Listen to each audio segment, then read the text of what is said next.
We are live. Hello, everyone, and welcome back to another episode of the Pokemon Masterclass. My guest today is a YouTuber and middleman for PSA, Beckett, and CGC. So if you guys have seen any card graded before, I'm sure he has as well, and probably in the thousands. Now, you guys know him by his awesome videos, but you probably know him even better by his contagious laugh, which I'm sure you'll hear a lot of that here tonight. Please, everyone, welcome to the podcast, my good friend, Omaash. What is going on, my friend? What's going on, man? Thanks for having me here. Super stoked. And now I'm self-conscious about my laugh, so I'm going to try not to laugh too much. No, man, don't be self-conscious at all. That laugh is like one of a kind. I think that's like at this point, that's like your trademark, among other things, among your great content and everything. That's a great trademark. No, yeah, it's I definitely get a lot of comments about it. Some people hate it, some people think it's great. So it's whatever people think, I guess. Well, you can't please everybody, but Omaash, I'm so happy to have you here, my friend. We've got a lot to dive into here today, and I'm sure everybody that is joining in with us today, and if you don't know already, this is the first live Pokemon Masterclass that we've had. So we've got some people joining us today live from all over the world. And everybody out there, one of the big talks of the town right now is around all of the grading companies and all of the things that are going down with graded Pokemon cards. And Omaash, you are probably one of the best people I know to speak on this subject. You have handled thousands and thousands of graded cards across the big three, really. Like I said before, PSA, Beckett, and CGC. And you're one of the few people that I know that has a repertoire among these three areas. Now, I've talked to James from Z&G Emporium. I've talked to Graded Gem. Those guys really specialize in PSA. Our good buddy Jules, he's very proficient with CGC. But you're one of the few people that I know that has experience in all three. So I'm definitely excited to pick your brain today and learn a little bit more. So I think the best place to start for anybody out there that may not be familiar with you, with your channel, let's go ahead and go back to the beginning. Let's go back to the origin of Omaash. Go ahead and give us a little background on how you started and ultimately what made you jump onto YouTube. Yeah, so I'm not the, most well, basically I'm bad at explaining things. So I don't know. I'll try to explain it in the nicest way possible. I'm also just getting used to like the lag watching the live on this other screen versus what we're actually saying right now. It's super weird. Like you said, this is your first live master's class. This is my first live ever, like ever, on YouTube anyway. I've done like whatnot stuff, and that's all live. But yeah, this is first for you and me today. Well, good. But yeah, we're, for anyone we're breaking it in together, man. That's what I like to hear. oh yeah. No, for anyone who doesn't know me though, my name is Omaash. I'm a PokeTuber. Although I guess you can't really call me a PokeTuber now because I'm pretty heavy into like Dragon Ball and even Digimon stuff is catching my eye nowadays. But I started YouTube back in late 2019, so it's been just over a year and a half now almost. And really, I just started it completely on a whim. I didn't plan for it. I had no sights or dreams about becoming a content creator or anything like that. But I was opening cards by myself back in 2019. And a friend just kind of messaged me saying, you should start a YouTube channel. And, my wife kind of brought it up as well because she would hear me freaking out just by myself in my room, like upstairs, right? And I guess people kind of, they like that content. They like seeing people's reactions and stuff. I've never really been into YouTube or watching streams or anything like that. So I'm like, no way. I'm not that funny. I don't have the personality for YouTube, basically. But then as soon as my friend said that to me, it just wouldn't leave my mind. Like I couldn't stop thinking about it. Not only because it's a pretty good excuse to buy and open a lot of Pokemon cards, but it's also kind of cool to the idea of creating content and helping someone else have a good and fun day or time watching you. It's a pretty cool concept to me, and I've really enjoyed that aspect of content creation. So yeah, that's kind of me in a nutshell. Not a good planner. Didn't start YouTube with this huge plan of success or anything. Just kind of did it on a whim, and it's been one of the best decisions. It's been awesome.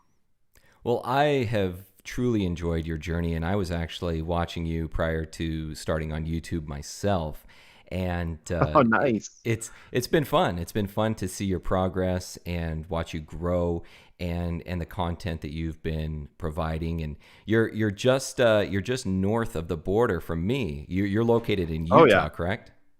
yeah, just right above you. Yeah, part of that Four Corners. But so you got into YouTube, and you started creating content. At what point did you decide that you wanted to start moving into this middleman service? Yeah, so that's a solid question. It was probably, well, I started it back in July, end of July. And so that would have put me about 8, 10 months ish since starting the channel. And I don't even think I had hit 1,000 subscribers. Well, I can't really remember, but the whole premise of the middleman thing was just a way to give back to my supporters, right? Give back to the Omaash Nation in a way that would be beneficial for them. Um, and at the time, I had just renewed my PSA membership. And so it was kind of fresh on the brain, and just thought, hey, I wonder how many people would want to get their cards submitted or trust me enough to grade their cards. And so I kind of just ran with the idea. And it's been a hit.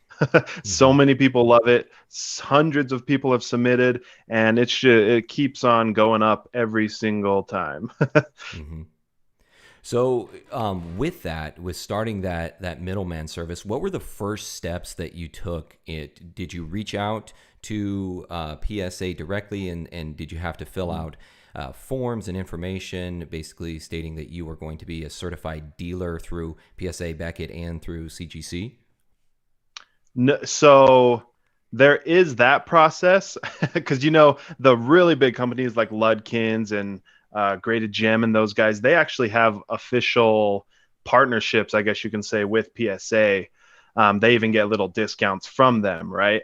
Mm-hmm. I don't have anything like that. I don't have nearly even a percentage of the volume that they submit weekly, or however often they submit. And so I didn't talk to PSA or CGC or Beckett or any of them. I just kind of made all the memberships, figured it out, and just offered it kind of to my little following, just as like a perk or a way for me to give back to them. Because I'm pretty sure if I messaged PSA and was like, hey, can I be a partner? Do I get any discounts? They would ask, how many cards I'm sending, and then they would just probably laugh at me because the big guys are sending in thousands, tens of thousands, whereas I'm sending in, a few hundred. Mm-hmm. Which So is nothing still like that on the initial startup. no small no small matter. I mean, hundreds of cards, and Mhm. people entrusting you with their prized possessions. There's a lot of responsibility there. So along the way in doing this middleman service, what are some of the changes that you have seen along the way, from the time that you first started last July to what you're starting to see now? And I'm more interested from the aspect of the types of cards that people are sending Mhm. to you. And are you starting to see more sports cards coming in? Are you starting to see more Dragon Ball cards, Digimon? Or is the ratio? Whereas I feel like before last year, like everything was so Pokemon heavy, and now that we're starting to see more of a popularity among other hobbies, other TCGs, I think we're starting to see more movement among those hobbies and people getting their cards graded. So just interested what you've seen there. Yeah, so I think we can all agree that collectibles in general, basically anything that you can open, anything that's cardboard, it's blown up and it just keeps on going up, right? But at first, so on my channel, I've always been more of a fan, a proponent of collect or grading and collecting what you want, right? Like it doesn't matter the values, it doesn't matter if it's the rarest card in the set. It's if you like the card and you want to protect it forever, then that is what you should grade, right? Whereas I know you, Shad, you're more in the financial side of things.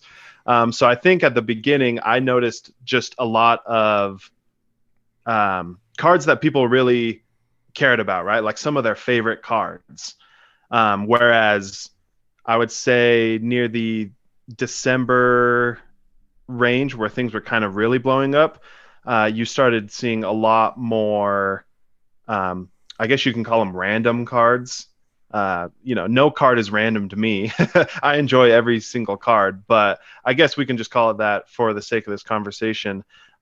Really just any sort of full art, even a bunch of holo rares, just anything and everything that someone thought that they could make profit from, I was getting just in massive influxes. Like it was pretty crazy. But it made sense for the time, just with the boom of everything, right? And so me right now, I actually only grade Pokemon and Dragon Ball Super TCGs. So I have never really submitted Magic or Yu-Gi-Oh or sports cards, but I can tell you that I turned down a lot of people who want to submit sports cards. Daily, I'm getting messages, "Hey, do you do sports cards? I'd love to submit with you." And I, kindly declined just because I don't know anything about sports cards in general. I'm a big sports fan. I know everything about the NBA and NFL, but when it comes to the actual cards and how that whole thing works, I know nothing about it. And so it would be a nightmare for me to try and submit those cards to get graded because you actually need to know quite a bit of all these cards, in order to submit them correctly. But yeah, it's been interesting. At the beginning, obviously, I was just starting off. I had a much smaller following, so it was a lot smaller amounts, but of cards that people just really cherished, I would say. And then as I grew and collectibles or Pokemon blew up with the times, I was just getting more and more cards of all sorts of ranges. Holos, non-holos, secret rares, golds, rainbows, just everything and anything basically. Whereas now, obviously, where PSA has shut down, actually I've before this live, I was preparing submissions because tomorrow I send out. And this has been one of the smallest submissions since I've started, just because the only options are CGC and Beckett right now.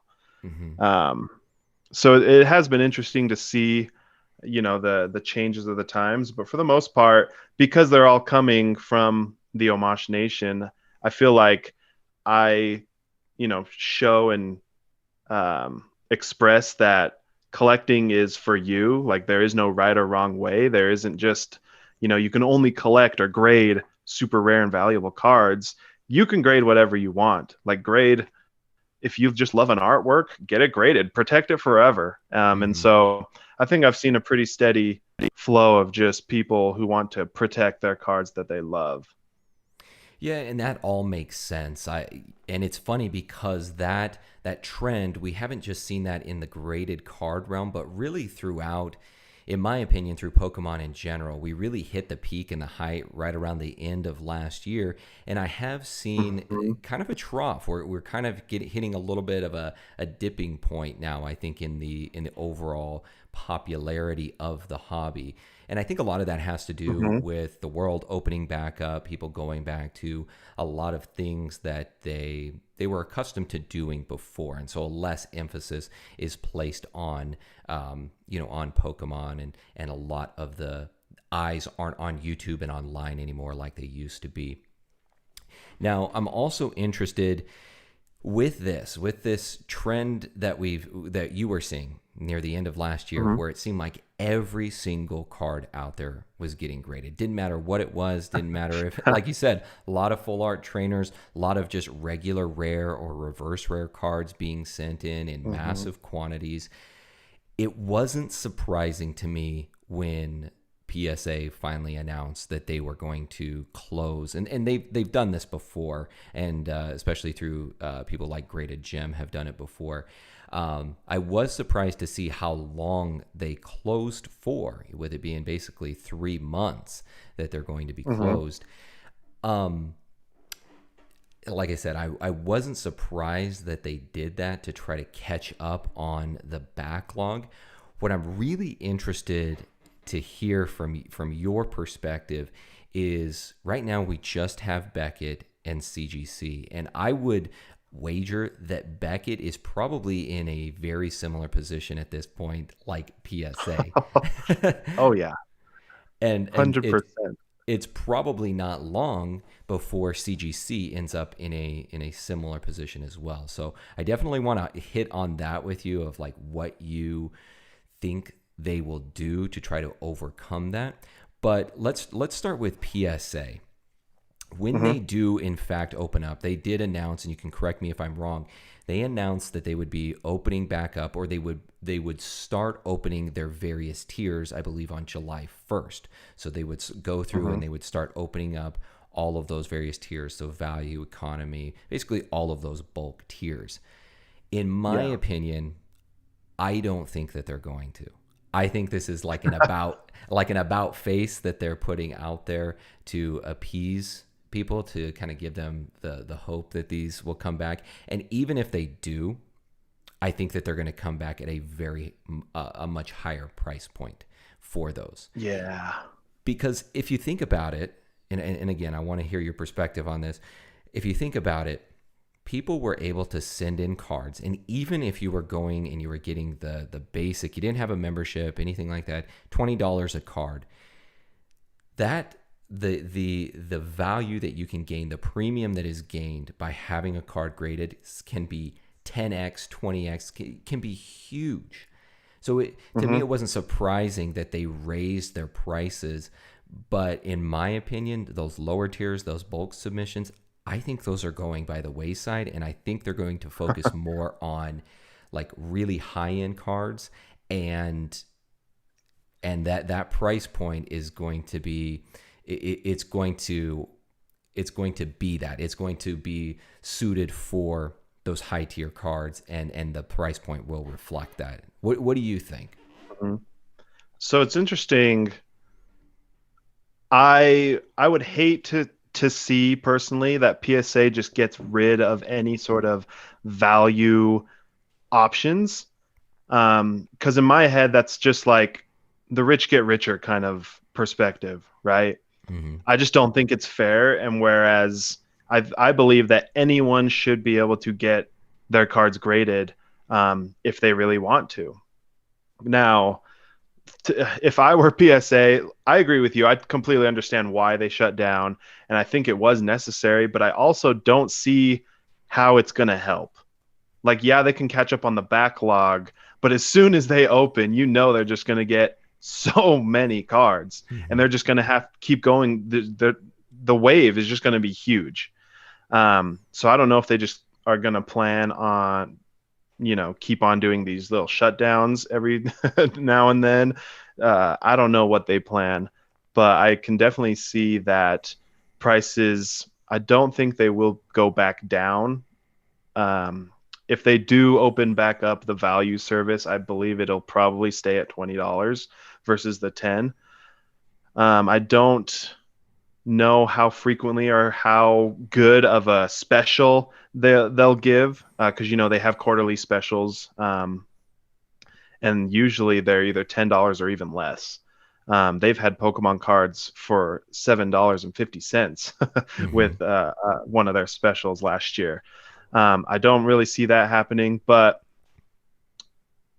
it was kind of interesting when you were talking. You mentioned that they see that the value that they bring to a card that they grade. They provide this service that multiplies your value 10x or whatever. Um, I didn't think of it like that.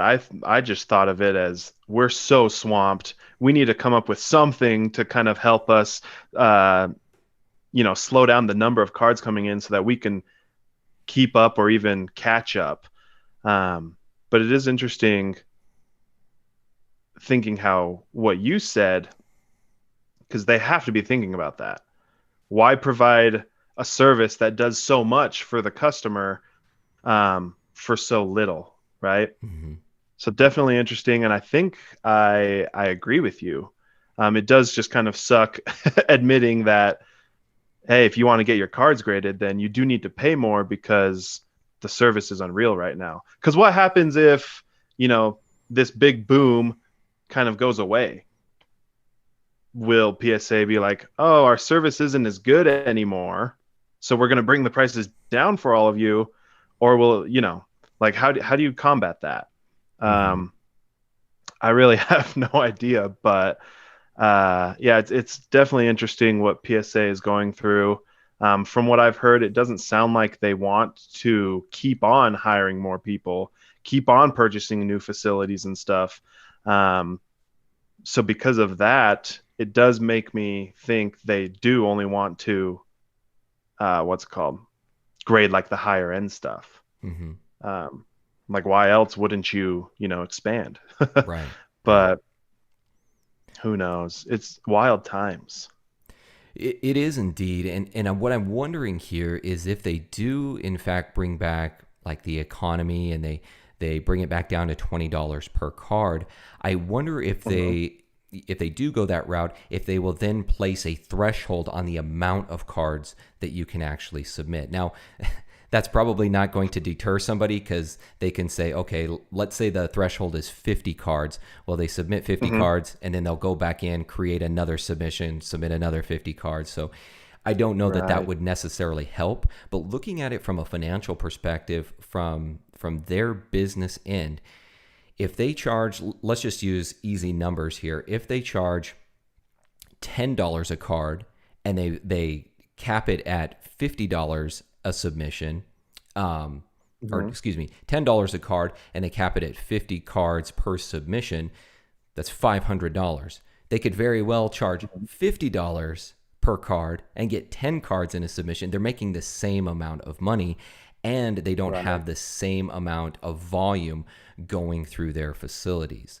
So, Mhm. and I think especially from the standpoint that they are now a privately held company and they do have more financial leverage, I think this firm is looking at it going, wow, we really have been undercharging for the value that we are adding to these products. Because like I said, Yeah. it can 10x, 20x or more the premium once these cards, especially when you start getting into the older minter, rarer, older, the old Scott Pratt, the the commandments of Scott Pratt. When you start getting into those type of cards, then it can be even greater. So yeah, Mhm. it'll be interesting. It'll be interesting to see what they do. But I wanted to get your perspective on it because, like I said, I've talked to James, I've talked to Graded Gem. They have no idea either. So it seems the consensus among all of us is we're all very much in the dark, which to me is it sucks from a consumer perspective, especially those of us that have been grading with PSA for so many years. The fact that there Mhm. isn't the transparency there of understanding what their thinking is, where are they headed? Because really, they like, for instance, for myself, I've got two very large submissions that are still there. One that was sent out last September, one that was sent in January. And there's a lot of value in those two Mhm. submissions. So I think from the business perspective, they really owe it to us as customers to be more transparent, be more open about what their plans are moving forward. No, yeah, 100%. But I mean, if you think about it, anyone can, register with them, create a membership, and anyone can submit at any time. So how how do you stay really transparent with that many people? I don't know. I guess it's just a simple, email campaign, send an email and, share what's going on. But Yeah, yeah. Or even on their, even on their website where they could say, "Hey, we want to let everyone know that come July 1st, we're going to slowly phase in our various tiers." And even if the prices are higher, just the fact that we have that foreknowledge going into it and we have mhm. that understanding, I think a lot of people would really appreciate that, including the middlemen like yourself, the certified dealers like Graded Gem, some of the Ludkin, some of the larger ones, because it seems like from the top down, there really isn't a whole lot of information being passed on down the line. No, it's so true. I mean, just thinking back to the time where they just decided to close their submissions, no one got any sort of forewarning at all. Mm-hmm. And it was like right before a submission send off date for me. Um, and so I had already submitted or, registered over 200 cards for bulk service. And then the next day I go to check out or finish the process. And my only option is Super Express. I'm like, what? Like, Wow. no one knew. Mm-hmm. And I'm a small middleman. And so I had 200 cards ready to go, but then just couldn't be sent anymore. Graded Gem, Ludkins, they probably had thousands. And Yeah. that's just thousands of people that they either need to send back their card, or they now need to store them safely and be a little storage unit. And that's always kind of stressful. Mm-hmm. And it was the worst. Like, how hard would it have been to just email your members, just, hey, we plan on shutting down starting this date? Like, that's not hard at all. Yeah. And so just the lack of transparency, like you've been saying, it's so bad. Mm-hmm. Mm-hmm. Well, I think that's enough hashing away at PSA. I think they've got the brunt of everyone's animosity at this point. Let's go ahead and Oh move yeah. on to Beckett. So Beckett, probably the next big grading company, probably the second most well known. What have Hmm. you seen with Beckett in terms of submissions, in terms of what their plans might be for moving into the future? Have you heard anything that you'd like to share with us? Oh man, I wish I was cool enough to hear special things. But the first thing, I'm a positive guy, but I just need to vent about Beckett real quick. Their website is the worst. It is, Absolutely for sure. terrible. I hate submitting with Beckett. Like, it's so bad. And so if I were Beckett, I would make it, well, I guess this can be like counterproductive because I'm sure at this point Beckett doesn't want cards just like PSA, right? Hmm. And so if they make a submission form or they update their site to where it's easier and more user friendly, that's just more people who can go and submit cards. Hmm. So maybe they don't want to do that. But as a user, I want to see that. But it is interesting with Beckett. They used to be so much faster than PSA. That was kind of their biggest um, strong point. Other than, a lot of people prefer the Beckett slab. It is a lot more high end feeling, kind of luxury. Um, and so that plus the turnaround times were a pretty solid reason for their prices. Hmm. Because $35 for their cheapest tier, economy with subgrades, that is a lot of money to grade a single card. Yeah. And that adds up super fast. And on the on the insurance side or the shipping side, they charge so much for shipping. Like, you'd be lucky to submit a submission with Beckett and get a return shipping less than like $50. Like, Wow. it doesn't even matter. They just charge a lot for shipping. Um, but yeah, every single time I log in, the little pop-up modal comes on the screen and says show current turnaround times. And Hmm. I swear every single time the bulk or the economy and the standard gets pushed back a month. Like, literally every single time I've clicked on it, it just keeps on getting pushed back and back and back. And so the dilemma for a customer like us is, well, do I still want to pay $35, 50 for standard, for a 9-month turnaround time. Like, Mm-hmm. it kind of doesn't make sense.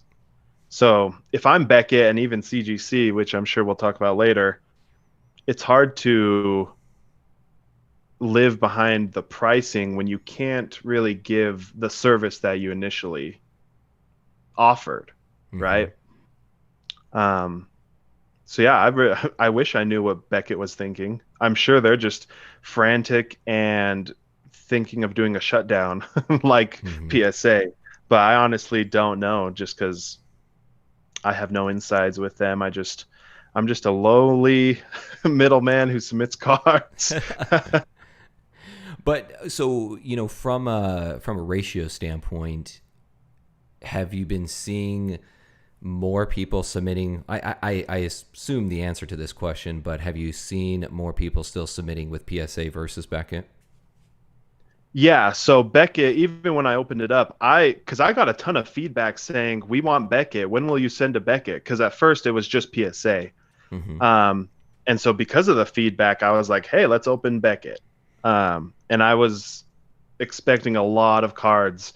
But since opening, even with these last couple submissions with no PSA, I might have maybe submitted 100 cards with them total. Mm-hmm. Like, it's not that many cards going to Beckett, and I think that's simply just because their prices are higher, Yeah. which makes sense. Yeah. It's pretty pricey to grade with them. Um, but yeah, ratio standpoint, PSA has always been the top dog. CGC though, they are definitely catching up. Oh yeah. Oh yeah. We're gonna get to CGC. I am turning. I'll just give you a little tidbit here. I'm turning into a huge CGC fan. Huge CGC fan. It's because you're friend with Jules. I know Jules warps my perspectives too much because he's all about CGC. I think he's in cahoots with CGC myself. He's got some kind of secret. Seriously. He's got some kind of secret deal going with those guys. So Beckett, yeah. So the turnaround times very much the same as PSA at this point. Looking at 8-9 months plus. And the prices are still at the same level as they were before. Just interested to hear what you think that Beckett is going to do moving forward. Do you think that they are going to move into something similar like we've been talking about with PSA, where they move more into a top tier type of grading company where people are sending their cards to them because they want that Beckett Pristine 10 or perhaps the almighty Beckett Black Label? Yeah, I mean, that's kind of how they've always been in my eyes. They've Mm-hmm. been more of the high-end company from the get-go, just with their higher pricing and everything like that. And they've already tried doing what PSA did. They raised their prices. They doubled their express and what is their top tier premium Mm-hmm. services. They've doubled all their services, Mm-hmm. and it doesn't seem like that's helping. People just have too much money, I guess, out there, and they don't care. They're just submitting cards nonstop. I mean, it makes sense though, because on the flip side, you can easily go on eBay and sell one of those cards for a ton of money, and Mm-hmm. so easily right now. So it makes sense, but yeah, I think Beckett has always been kind of the top dog when it comes to the high end stuff. The perfect cards, I guess you can say, just the hunt for that black label. Um, but I don't, unless they raise the prices even more, Mm-hmm. which I don't see how they can keep up, unless they do the standard either shutdowns like PSA or they just grow themselves. Like, I I don't see a way to really keep up with the demand that we're all going through right now. Every Yeah. company's going through. Yeah, for sure. No, I'm in total agreement with you. I think that there would have to be some kind of drastic change across the board for both hmm PSA and Beckett, well, really any grading company out there.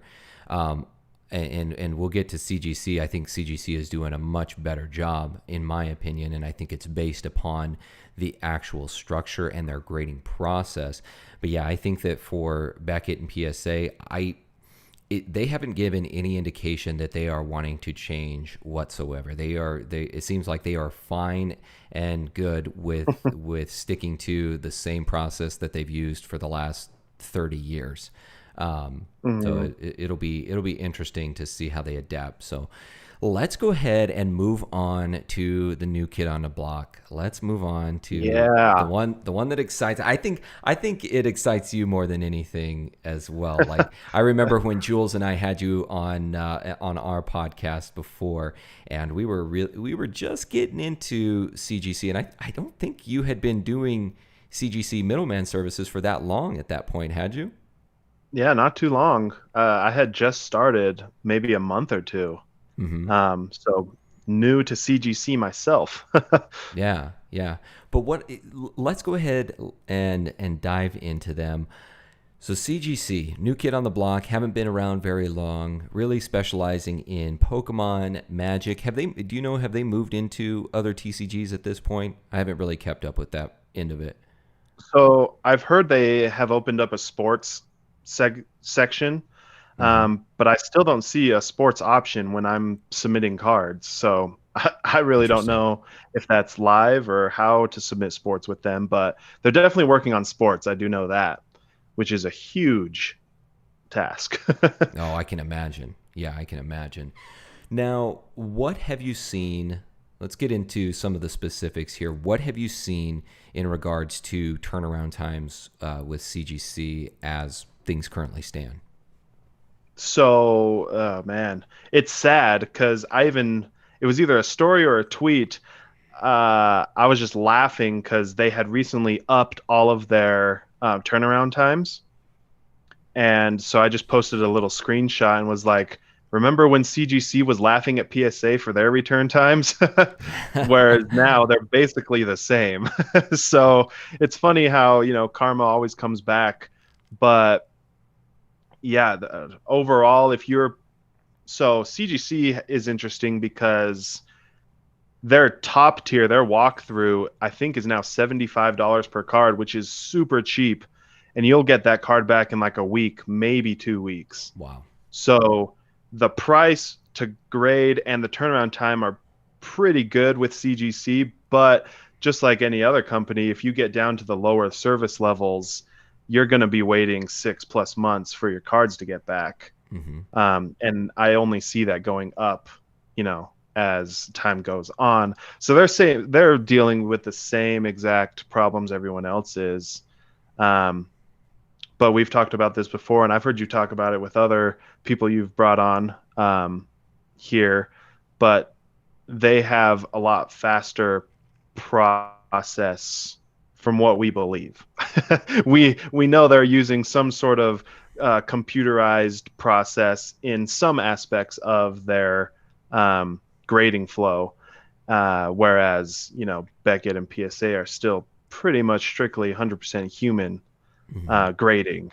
So that's kind of the reason why CGC has such a tougher grading scale. It's so hard to get a 10 with CGC. And their I don't see them out turnaround there. time. Have you? I mean, No. how many CGC 10s have you really seen out there? I haven't seen a single one. I've probably submitted 500 plus cards with CGC, and I remember getting 2 10s back. Just 2. Whereas, with PSA, it's a lot higher. But yeah, it's crazy. So the computer is a lot more strict, and a lot faster, obviously. And so, yeah, everyone's going to CGC now. I love CGC. They're definitely growing on me. I still have my complaints about them, but for the most part, CGC is doing pretty well, and I think they're just going to get better and more popular. Let's dive into that. With you submitting a pretty vast array of cards through CGC, what are some of the cons that you've seen with them? So my biggest thing, just because I'm like super OCD, is I like that their grade is like super big.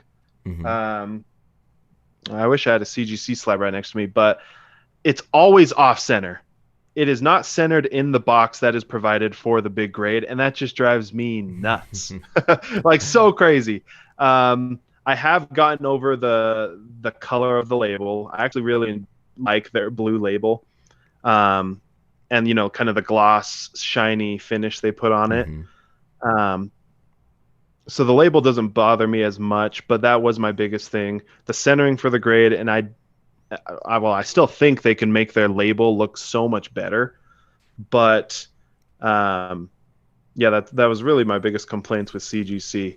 Regarding the actual slab itself, I love the look of it. I love that it's all clear. It just makes the card stand out like crazy. It just pops. And they feel sturdy. They're nice and thick, and they just feel good. But yeah, it's really just the label. I think they can make it look so much better. So kind of more the aesthetics that you think they could improve upon. Oh yeah. For sure. Yeah. But that's with any company. If you think about it, PSA's label is disgusting. But it's just what we're all used to. Exactly. Yeah, it's always hard sometimes to break out of that mold of what you're used to and what so many collectors have been used to. Because, like you said, I CGC has grown on me so much over these last, and it's not just because I'm maybe a little bit bitter with PSA.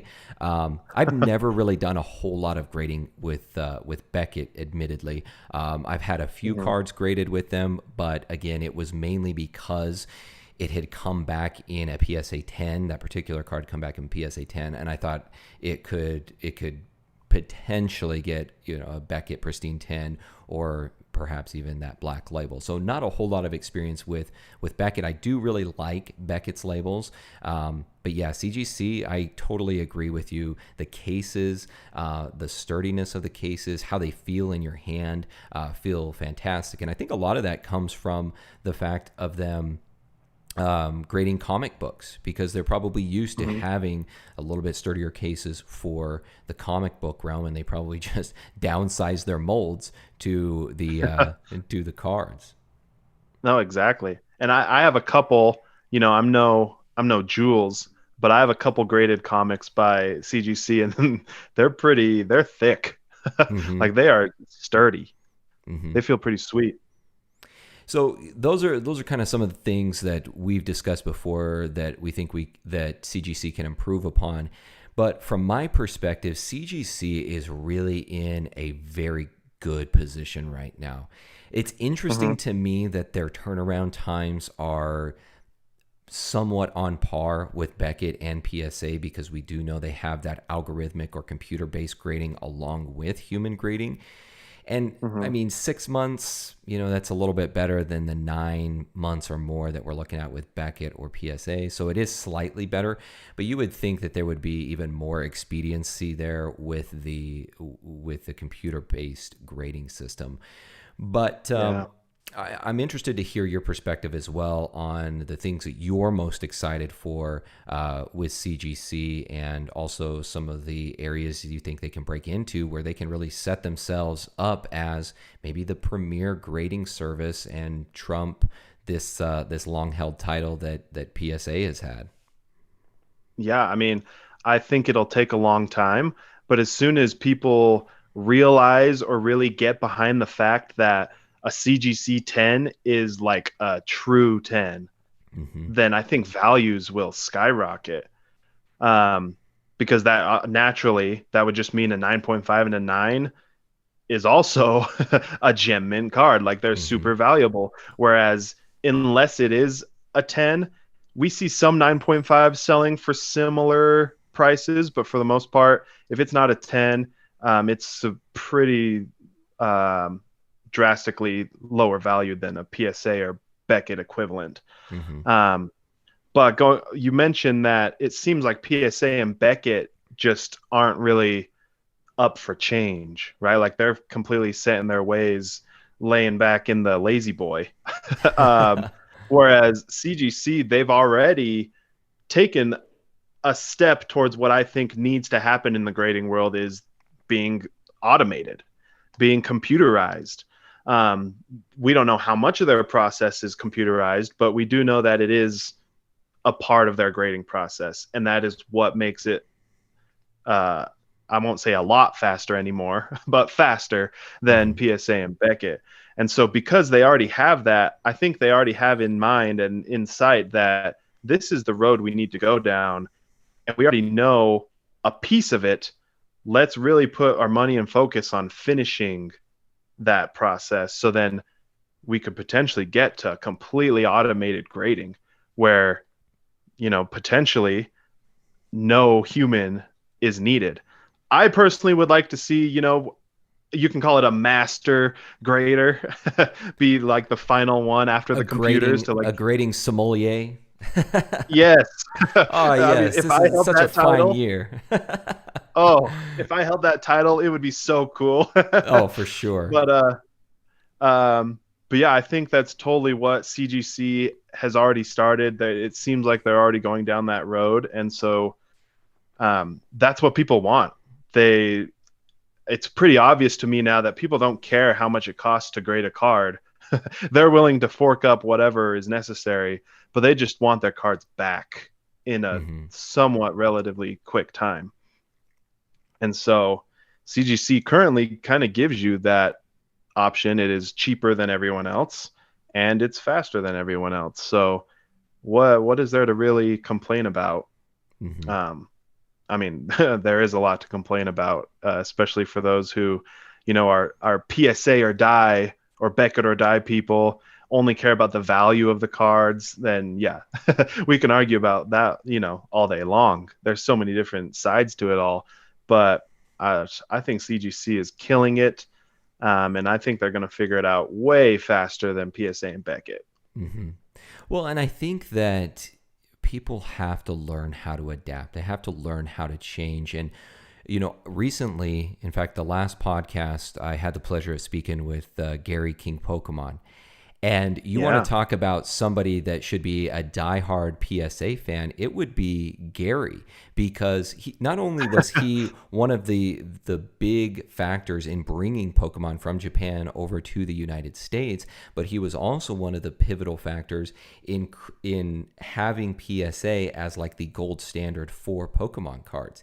He is one of the people that initially reached out to PSA and said, hey, we want you guys to be able to authenticate these cards and really incorporate them into your repertoire. And it was huge. And that's really where this whole gold standard of PSA within Pokemon really started. And what I found interesting in speaking with him is that even though he's always spoke pretty highly of PSA, he has a lot of disgruntlements with what he's seeing in their structure at this point. And he agreed that what CGC is doing right now is what he would like to see. It's what he would like to see PSA doing, and he's very happy with the changes and the modifications that CGC is making. And beyond that, we actually got into this conversation of automation and becoming more automated. And people that are listening today, and maybe you've heard me say this before, I think what the vast majority of collectors want to see when they're getting their cards graded, one, they want to be able to do it at a reasonable price, especially if you're trying to get your entire collection graded. But beyond that, they want to see consistency. They want to know that a PSA 10 or a Beckett 10 or a CGC 10, that is the hard and fast grade. And I've said this before, I've used the analogy that if you ran that card through, if you had a computer-based grading system and you ran that card through 10,000 times, it would come back in the exact same grade no matter how many times you sent it through. And what's interesting, and I don't know if a lot of people caught this from that last podcast, but he had actually been, a company had actually reached out to him to sponsor or endorse an idea just like that, of basically having fully automated grading. I mean, it makes sense, right? Like you're a computer engineer. You've seen the advancements. You understand that technology just has exponential growth. And the further on in the future we go, not only does the technology just get exponentially better, but it also gets cheaper as you go along as well. So it just seems like this is the only viable option that is really going to be sustainable for a grading service out there. And I think CGC is already halfway there. Like they're already halfway there. It just seems to me that they would be remiss if they didn't push more towards this avenue of becoming fully automated.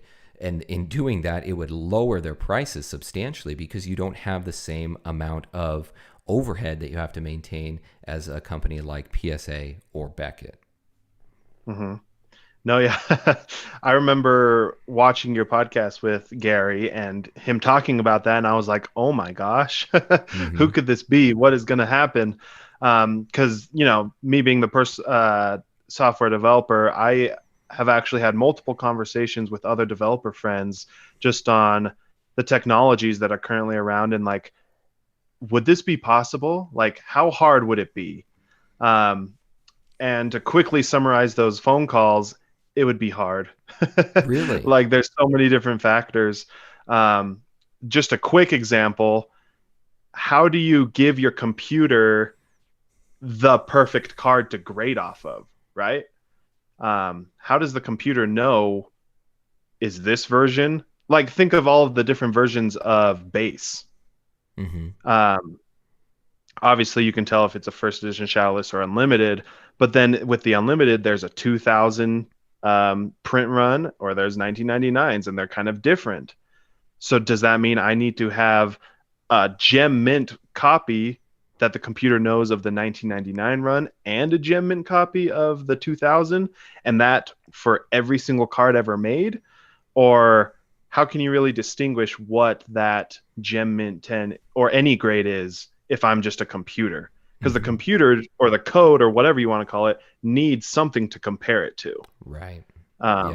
So that task in and of itself would be extremely hard. No, and you're absolutely right. And I actually remember my conversation with Connor and Tom has a pretty extensive background in programming and coding as well. And he said the same thing. If you're using some kind of computer-based or AI-based system, it needs something to work off of. It needs something to build off of that it can then make its or come to its conclusion about. But you're right, you would have to have something there. And maybe it's, man, just kind of brainstorming off the top of my head, and I'm a finance guy. I take the numbers and interpret it. I don't actually plug them in. That's my kind of. But just off the top of my head, I would think that a lot of it would probably come down to the algorithm itself in determining, like, okay, centering shouldn't be too difficult. Like, I feel like that would be the easiest one. You're putting in certain specifications. It's really all based around measurements. Edges, that shouldn't be too difficult either. You're going around the border. You can pick up the whitening there. Surface, I think, is where it would be really difficult. You could scan through it and you could, maybe pick up print lines, something of that nature. But again, how do you compare a base set hollow to a vivid voltage full art? Where the hollow is all across the entire card. So yeah, that would be difficult. But what I would say is if Elon Musk can put us onto Mars, then maybe that's the guy we need to go to. Elon, we just need your Tesla-based grading system, and we'll be good to go. I was actually thinking like the exact same thing. Not so much Mars, but just Tesla with their automated driving. If you can figure out how to automatically drive a car and deal with all of the things that happen when you're driving, there has to be some sort of AI database structure that can, grade some cards. Yeah. But can't be that difficult in the end. I think, and like I said, I think whether it's CGC and they move forward with it, or whether it's a brand new company, a startup that comes along that does it, I think that it's just inevitable. I think we will reach that point at some moment, and the company that does that, I think, is going to put themselves far ahead of the rest. Oh yeah, they need to figure it out and then patent it super quick. Yeah, for sure. So the last thing that I want to get into here, well, a couple of things before we start jumping into some questions from the community.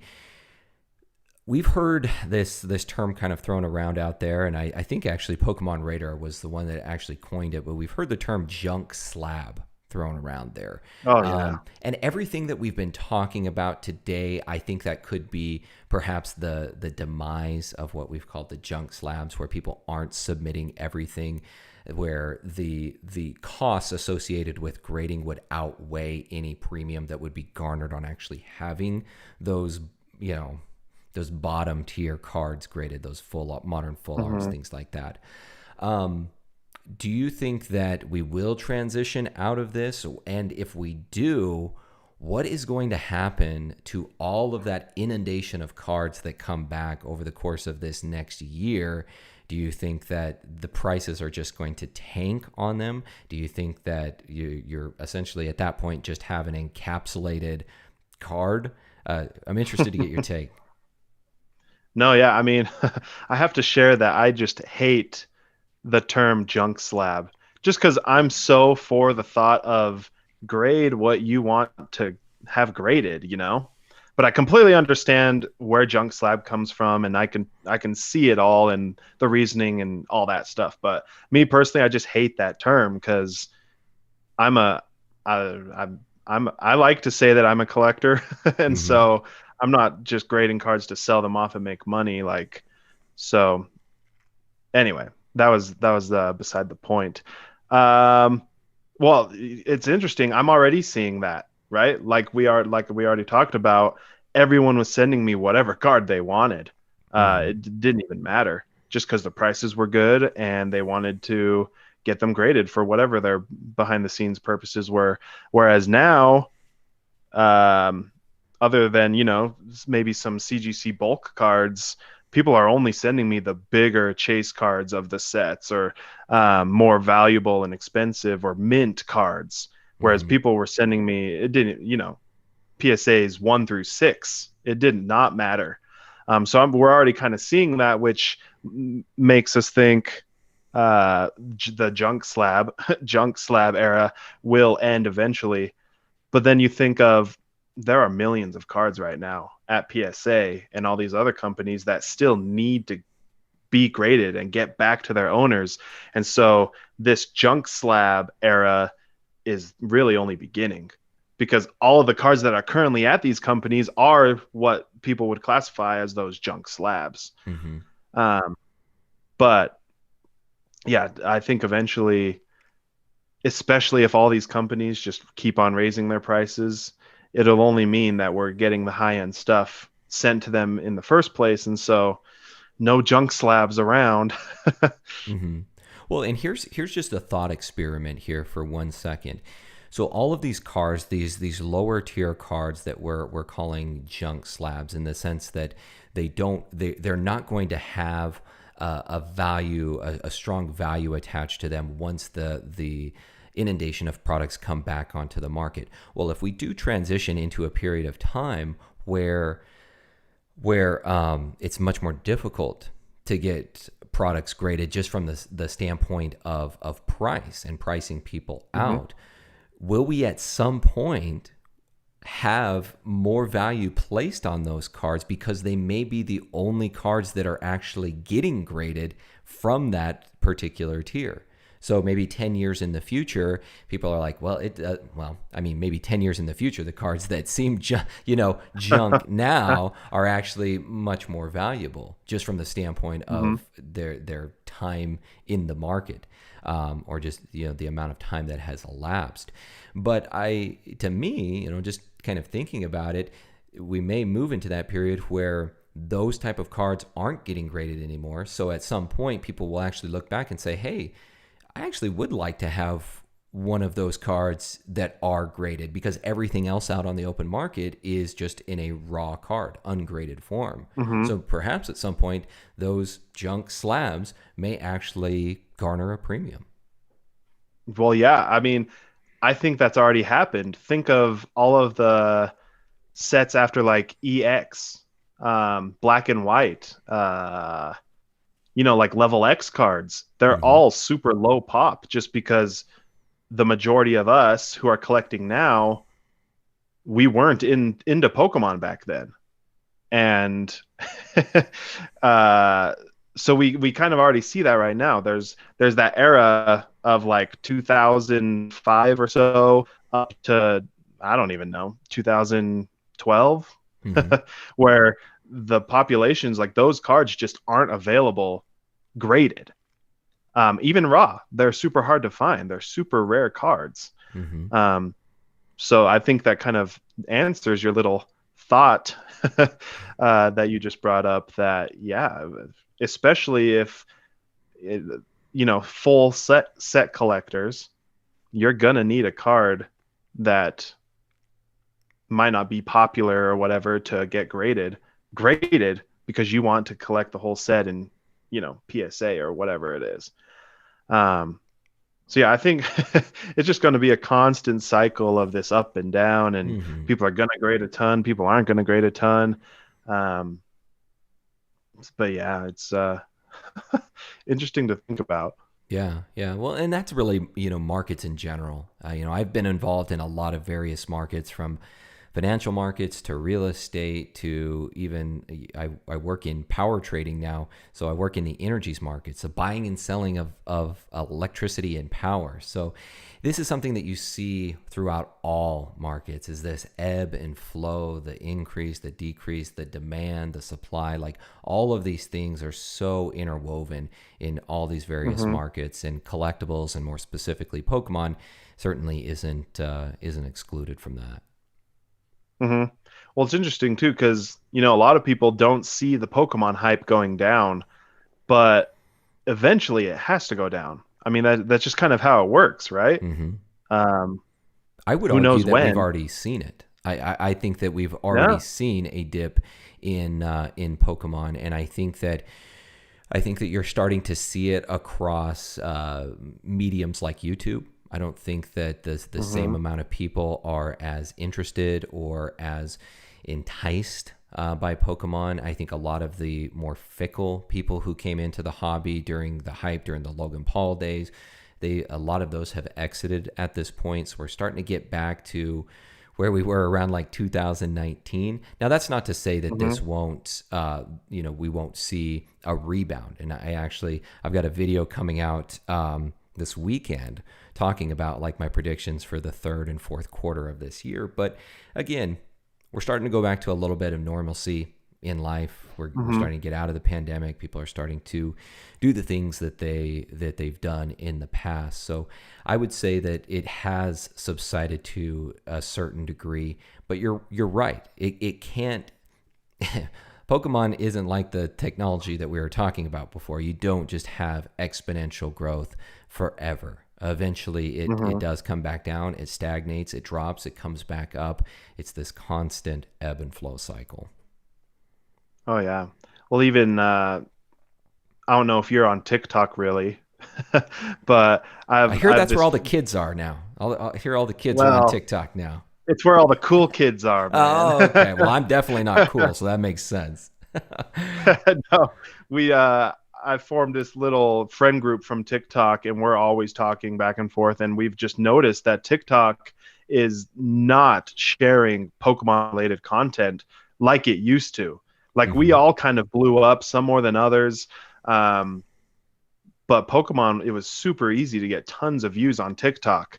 Whereas now, even us more developed accounts, we're getting, a few hundred, maybe a couple thousand views versus the tens of thousands, hundreds of thousands. Some people have even got millions of views opening a Pokemon pack. So yeah, it's that just, to share, go along with we are kind of seeing that decrease already. People just aren't enticed. Yeah. And I've seen it on YouTube as well. I think when you look across various channels, I know, from mine, analytically speaking, you can really, when you dive into the analytics on it, you can pinpoint those dates where it started to drop off, or viewership, watch time, recommendations, all of those things started to dip off. And you can see that when you use programs like Social Blade and you look at other accounts across many Pokemon content creators, you can see that consistent trend where it was really about after Pokemon Day, where after that happened, it just kind of took a hit, and it's just taken a slow and steady decline. So yeah, that's super interesting. So let's, before we wrap up here, one last question that I have to ask you is, we've talked a lot about Pokemon, and before we get into everyone's Pokemon questions that they have for you, what other TCGs have you seen on the rise? I know you're a big Dragon Ball Z fan like myself, and I actually just found out not too long ago from Jake from Pokenomics that I believe Beckett and PSA are both grading the old Score Entertainment Dragon Ball Z cards. I have seen plenty. I mean, Beckett basically grades everything. It's confusing on how to submit those cards because their site sucks, but there are plenty of graded scorecards both on the PSA and Beckett side. I've heard that just from Pokemon Radar that there are some scorecards that they won't grade. I mean, I don't really know why, other than maybe they don't have anything to go off of. But why grade some scorecards and not grade some other ones? You know, that doesn't really make sense to me. But yeah, Score. I personally don't know much about Score. I've maybe opened 5 packs when I was a kid. So then, basically, other than that, like big Super Saiyan 3 Goku Grail card, I don't know anything about Score, but I see tons of hype for the old vintage DBZ cards, mainly just in like these Facebook Dragon Ball groups that I'm in. Because other than that, not many people are, you know, collecting or trying to go for the vintage stuff. But yeah, Score it's coming around. But like everything's coming around.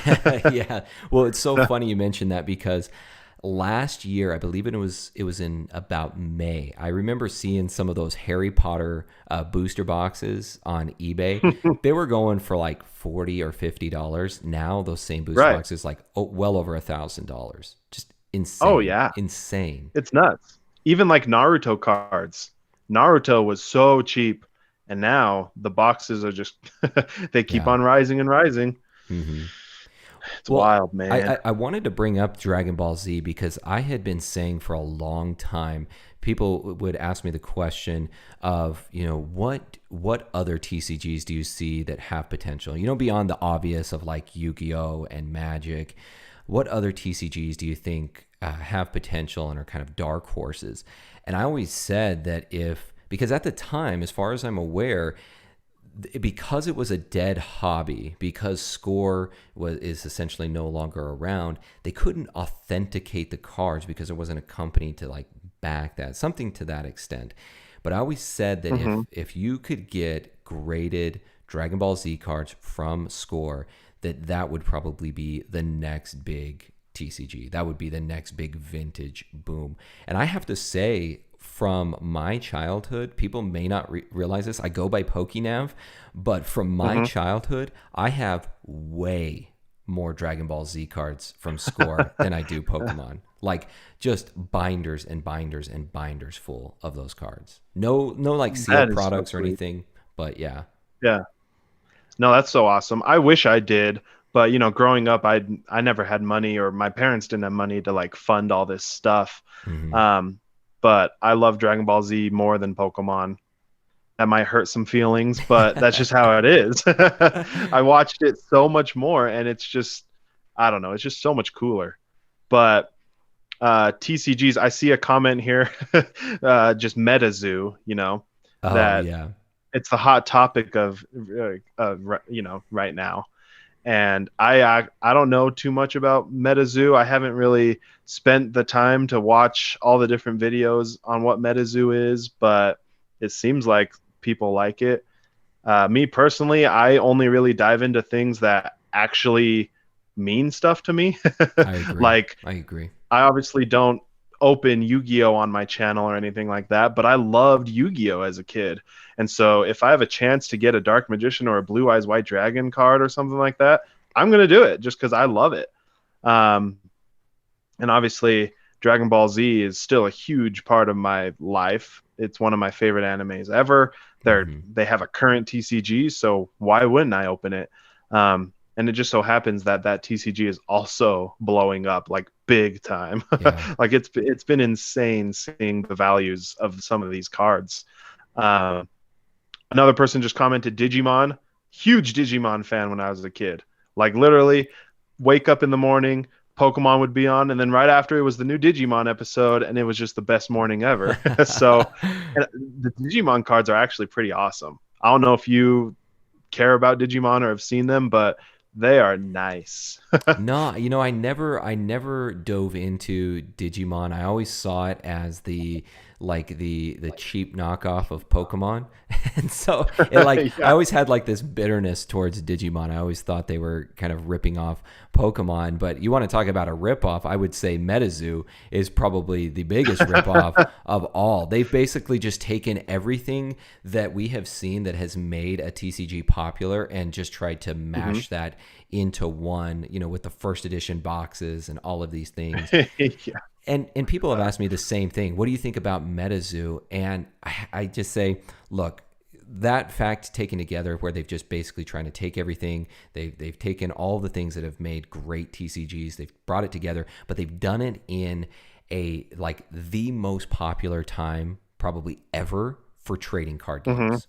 So yeah, does that mean that maybe it's a good thing, and maybe this could create a sustainable TCG and maybe one that is a complete sleeper? It's possible.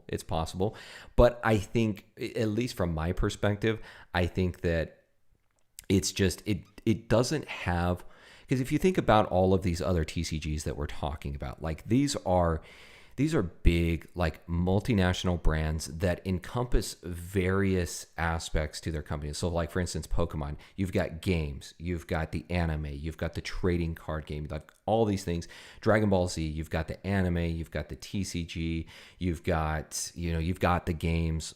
Whereas this, and even with Magic has just had, I think Magic more or less, it's just because it's been around for so long. It's garnered such a large following by proxy for being around for so long, and the big tournaments and the gameplay.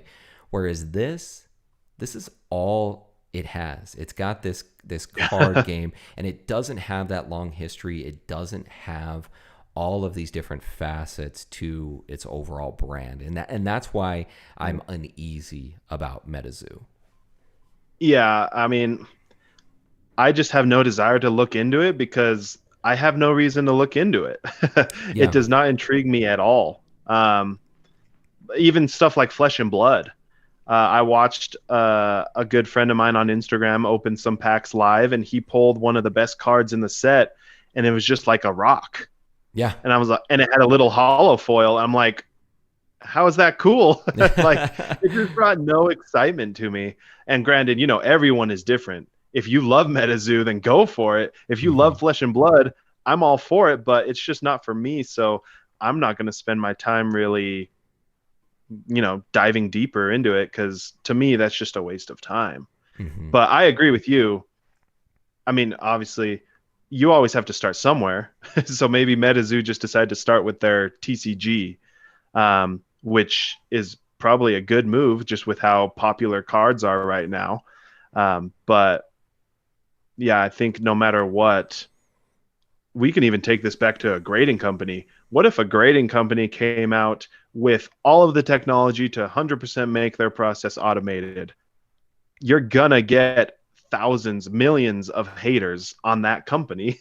Just because that's kind of the world we live in, right? It doesn't matter if you have the best product in the world, you're gonna have so many haters, and it kind of sucks, but that's how it is. Yeah, you're right. I think it is the nature of human beings is to not really be adaptable to change, and maybe we fall into that to some extent. But I think the point that you made that's really important here is that unless you have some kind of sentimental attachment or something more than just the card itself, like like the history behind it, like what it means to you, some kind of personal attachment to it. Again, like yourself, I could see somebody like Yu-Gi-Oh, for instance. I'm not into Yu-Gi-Oh whatsoever. So somebody could pull a really cool Yu-Gi-Oh card that would be maybe on par with, I don't know, a Charizard from Pokemon. Maybe that's their Charizard. It means nothing to me. I mean, I'm happy. Like, I'm happy for the person if they do that. Like, that's always really cool, just to see the enjoyment in someone's eyes, because that's what collecting is all about. But for me personally, like, it doesn't matter. Like, if somebody said, "Hey, you could, I'll give you this card," or would you trade me this card? Maybe it's more valuable than something I have. I'd be like, no, because it doesn't mean nearly as much. Right, and I'm completely with you there.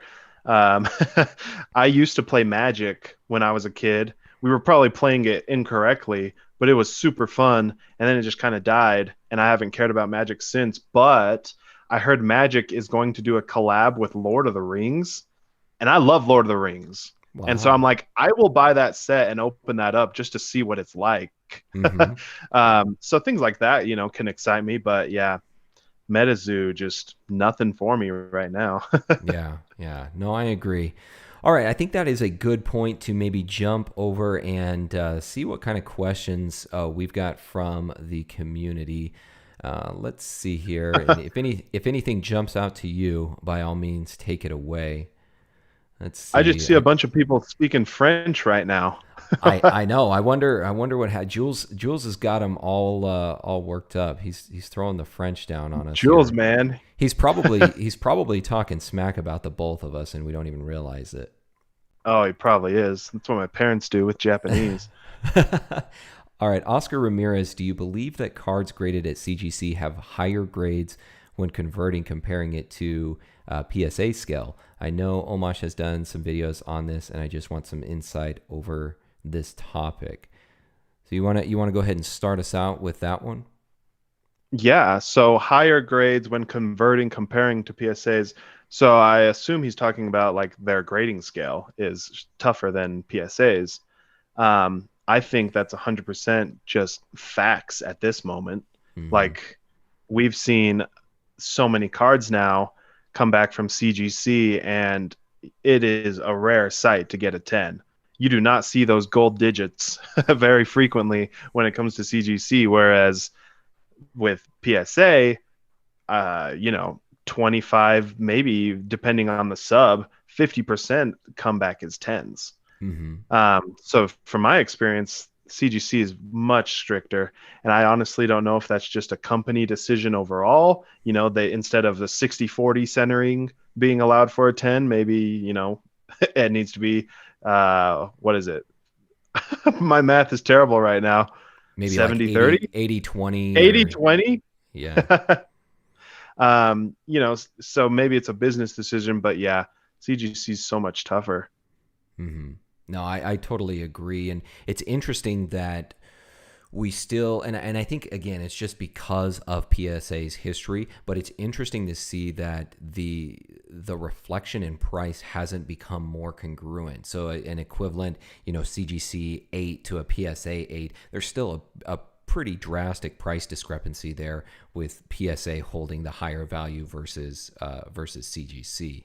But I think, again, as long as CGC can maintain that consistency, I think over the course of time, that will catch up. That value will catch up, where they will become more congruent.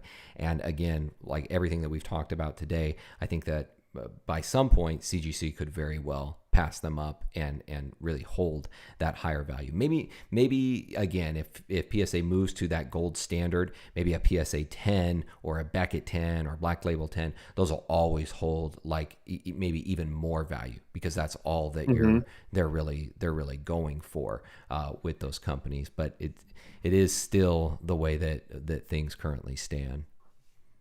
Yeah. I see a question here from Adam. What are your opinions on card protection and card saver ones? Are they decent to prevent scratches, or just stay with top loaders? I just wanted to answer this one real quick because I hate top loaders with a passion. I have I have to take them out and put them in card savers so frequently with my Middleman service, just because the grading companies require a semi-rigid like a card saver one. And I've seen so many cards damaged with top loaders. They just don't protect them that well. They're not airtight, so the cards are moving in there all the time. If you don't seal the top, it's flying out of there with the easiest of a shake. And top loaders are just terrible. So I just wanted to answer that real quick for that person, for Adam. No, I totally agree with you. I've never used top loaders. I've always used the card saver ones, and especially now they're pretty expensive. And I don't know if they have brought it international yet, but I know Graded Gem has recently come out. They call it Graded Fit, which is basically their version of card saver ones, and a much lower price than card saver ones, but I'd have to connect with Connor and Tom, but I don't know that they've gone international with it yet. I think it's probably just over in the UK, but I'm sure eventually they'll want to get it out there. So, but yeah, I agree with you. Card saver ones all the way. All right, let's see. What else do we have here? TT Moore says, how do you feel about jumbo cards now with the 25th anniversary set? Yeah, I think that's interesting. I think jumbo cards could have some potential, and I think especially with a company like CGC that are accustomed to grading comic books, probably would have a much easier time of grading those jumbo cards, getting those in an appropriate slab, having slabs available for jumbo cards. But I don't know, we've had jumbo cards around for a long time. I think if you're just getting the jumbo cards from like the pin collections or some of the boxes that are released with sets, I don't know about how much, collectability or value there is there. I mean, everyone's going to have their own subjective opinion. But for special anniversary sets, like what we're seeing now with the jumbo cards, I think that it could be fun, a nice collector's piece. And again, I think CGC would have really a perfect slab for those type of cards. Yeah. I mean, I personally haven't seen any graded jumbo cards. I think it'd be super cool. But I did buy those 25, that little binder that came out with the 25th anniversary. And, each month they're releasing a new jumbo pack with the 3 different starters of whatever that region is. And it's actually been pretty fun to go and buy those and put them into that binder and collect them. And it's inexpensive as well. I think the packs retail at $10 for the 3 jumbo cards, and the binder was like $20. Me personally, I did not care for jumbo cards whatsoever. But if I'm being honest, it's been fun buying those 3 jumbos every month and putting them in that binder. I think it'll be cool once it's all filled. How does that binder hold up? I was hearing things that there were, maybe it's not that binder specifically but there were binders out there where it didn't even really fit the jumbo cards, that they were like falling out. Yeah. So there are 2 different sizes of jumbo cards, so that's kind of the problem. The Sword and Shield era of jumbo cards are smaller than what they used to be, and so this binder will only fit the newer jumbo card size. So I still have 50 jumbo cards that are just sitting in my closet because I don't have a binder or anywhere to put those because they're too big. But yeah, the Pokemon binder, it's a pretty nice binder. Nice and sturdy and fits those new jumbo sizes. Nice. Yeah, I bet that is cool, flipping through a binder and seeing the jumbo cards in there versus all the little starters. It's super fun.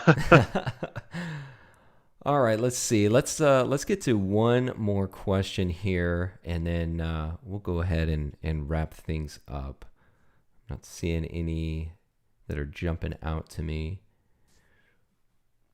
I see a couple, but if it's the last one, I'll let you pick.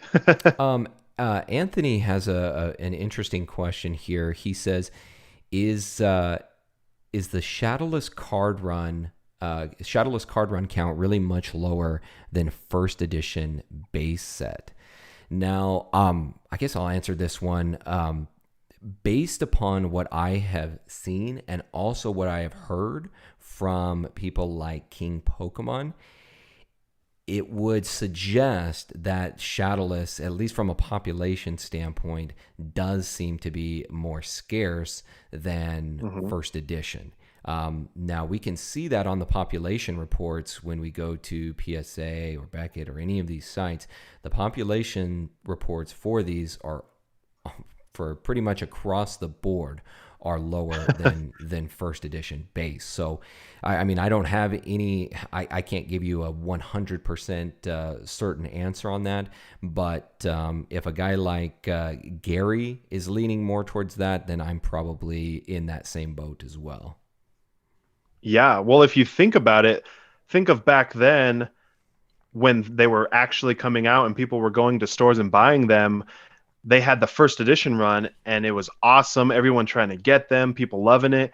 And then they released the Shadowless run, which didn't have that stamp. And so naturally people are like, well, freak, I don't want this Shadowless one. Or what they saw, I'm sure, is I don't want this non-first edition one. And so naturally there just wasn't as much hype for the Shadowless because at the time, I'm sure they didn't know there was going to be an unlimited run after the Shadowless. And so, yeah. And, just because of the stamp, there's more value with that stamp. And so people are grading the stamp versus just a Shadowless much more frequently and, all that stuff. So I think it does make sense. And it is true that Shadowless has a much lower pop than first edition. For sure. For sure. Well, hey guys, thank you for those questions. Those were all really good. But Omaash, I think we will go ahead and wrap it up there, my friend. It's been such a pleasure speaking with you today. It's been a while since the days of talking to you on the Pokemon Purveyors, and what happened to that podcast? This, honestly, we just, both Jules and myself got like so busy, and I had decided to go ahead and start this podcast as well. And Jules had some projects for himself. And in the end, it was we just couldn't really devote the time to that podcast as well. But Jules, we've actually talked about it. We've talked about maybe bringing that back on just kind of a periodic basis. Maybe just getting a couple episodes out a month. Maybe not like an every week thing, but maybe like a bi-weekly or us just getting together. I've talked about Jules of coming on to my Q&As more, and then Jules has some projects in the work that he's putting together, which I'll probably be on those a pretty good amount. So we've got some things in the pipeline. So it may just be under a different name. Nice. But Omaash, before we finish up here, buddy, for anybody, well, first of all, anybody out there, if you have not subscribed to Omaash over on his YouTube channel, make sure that you do that. Go show him some love from the Nav Nation to the Omaash Nation, and then make sure that you also follow him over on Instagram as well. Omaash, where can they find you on all of your various social media channels? All of my social medias are Omaash, making it nice and easy for all of you guys. And really, most of today's podcast was just talking about middleman services and grading. If anyone here wants to get their cards graded, hit me up on any of those socials. I always respond, and I'd love to help you guys out with your collections. Awesome. And guys, I can attest to the fact, Omaash, I mean, he is a stand-up guy, probably the most genuine person that you'll ever meet, especially within this hobby. And you would be doing yourself a great service to go through him, have him handle your cards. He does a great job with that. And as you guys have seen from today in our conversation, very knowledgeable across the board with whether it's PSA, Beckett, CGC, very knowledgeable in all those areas. But Omaash, I just want to thank you again, my friend, for being on today. Thanks for being here, and hope to have you on again soon. Yeah, thank you for having me. It's been super fun, and I'm always available, man. Thanks for reaching out. Of course, buddy. Of course. All right, guys, that is going to do it for this episode of the Pokemon Masterclass. You guys have a wonderful rest of your day.